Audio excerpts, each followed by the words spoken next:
1894లో ఏర్పాటు చేసిన Tirupati town club అనేక అవినీతి అక్రమాలు జరుగుతున్నట్టు నా దృష్టికి అనేక మంది సభ్యులు తీసుకురావడం జరిగింది. మున్సిపల్ శాఖకి ఎవరెవరు పన్ను బకాయిలు ఉన్నారు తిరుపతి నగరంలో అనేది చూస్తూ ఉంటే 13 లక్షల రూపాయలు కేవలం టౌన్ క్లబ్ సంస్థ మాత్రమే ఉంది అని చెప్పి నాకు తెలియడం జరిగింది. 13 లక్షల రూపాయలు బకాయి ఎలా వచ్చింది, ఇదేమన్నా ఒక సంవత్సరందేమో అని నేను మొదట్లో అనుకొని చూశాం.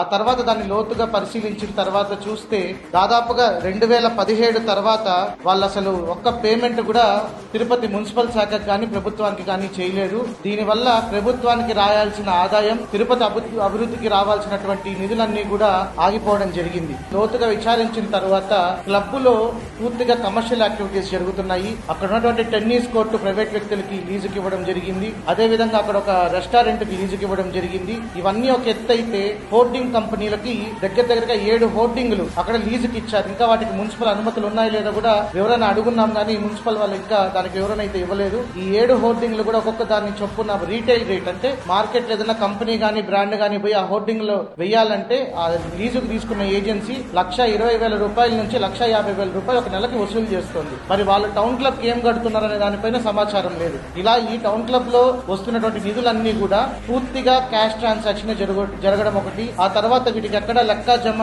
లేదనేది కూడా అక్కడ ఉన్నటువంటి సభ్యులు నా దృష్టికి తీసుకురావడం జరిగింది. ప్రముఖంగా ఇవాళ నేను డిమాండ్ చేయడం ఏంటంటే ప్రభుత్వము, అదేవిధంగా కలెక్టర్ గారు, రిజిస్టర్ ఆఫ్ సొసైటీస్ గారు వెంటనే జోక్యం చేసుకోవాలి. టౌన్ క్లబ్ లో జరుగుతున్న అవినీతి ఏముందని చెప్పి దానిపైన మేము ఆరోపణ చేస్తున్నాం. ఈ ఆరోపణ పైన సుదీర్ఘ విచారణ జరపాలి. అదే విధంగా గౌరవ జిల్లా కలెక్టర్ గారికి కూడా విజ్ఞప్తి ఏంటంటే ఈ టౌన్ క్లబ్ పైన సమగ్ర విచారణ ఒక రిటైర్డ్ జడ్జి ద్వారా కానీ, ఏదైనా రిటైర్డ్ ఐఏఎస్ ద్వారా కానీ ఒక 1 మ్యాన్ కమిటీ వేసి దీంట్లో జరుగుతున్న నిజాలు ఏంటి అని చెప్పి నిజ నిర్ధారణ చేయాలని చెప్పి కోరుకుంటున్నాం.